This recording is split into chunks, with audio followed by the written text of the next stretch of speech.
Alright, so as requested, here's a little walk around of my Franken bike. I don't even know if it's an SV anymore. It's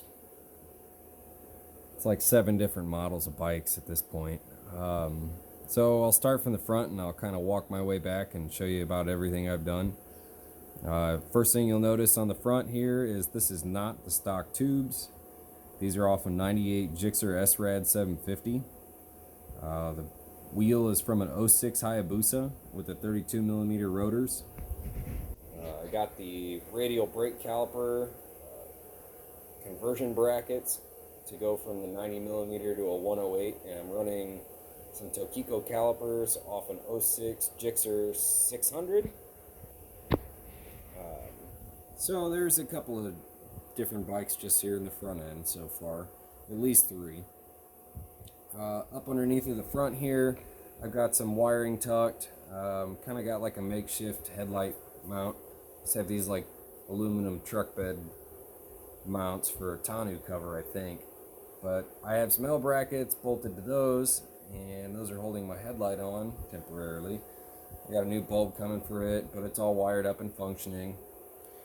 I got some bar end mirrors, standard equipment.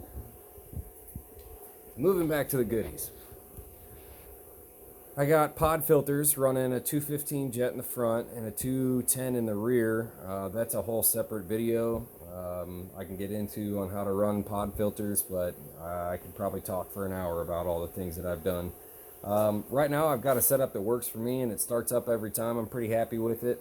So if we get some requests, I'll maybe walk through some of that. I know some people have been asking questions, but right now I'm just kind of doing a general overview.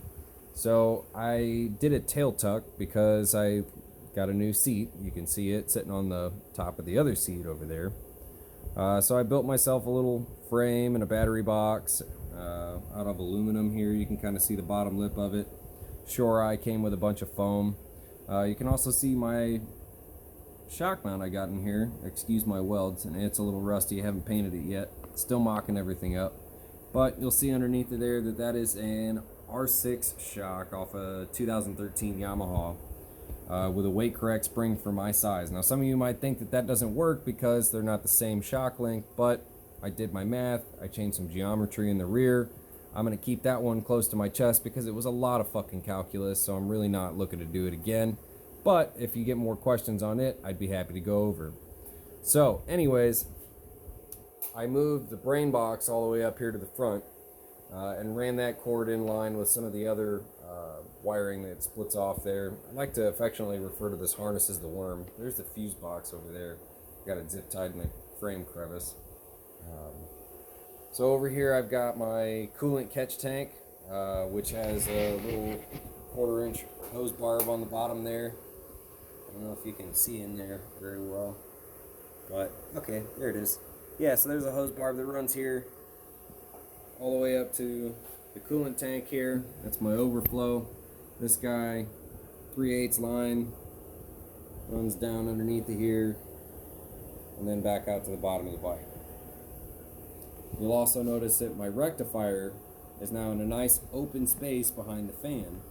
And I just snagged one of the bolts off of the frame mount right there. It's got a nice steel collar inside of that aluminum casting, so I wasn't afraid to put some torque on it. But it's nice and squarely mounted the frame there. Ended up running some of the wires up here and then back through this way. Got the battery ground running that direction. Gotta tidy up some of the wires back here still a little bit. But it's hard to when the tank is off. So the other side over here, I did some trickery. After I got rid of my airbags, I had a lot of open space and there wasn't a crankcase breather. So what I did was I joined them off of a T using a brass 1/2 inch by 1/2 inch by 1/2 inch T there. And I got another 1/2 inch hose running underneath of there that you can't really see. Hold on, we'll swap sides of the bike here.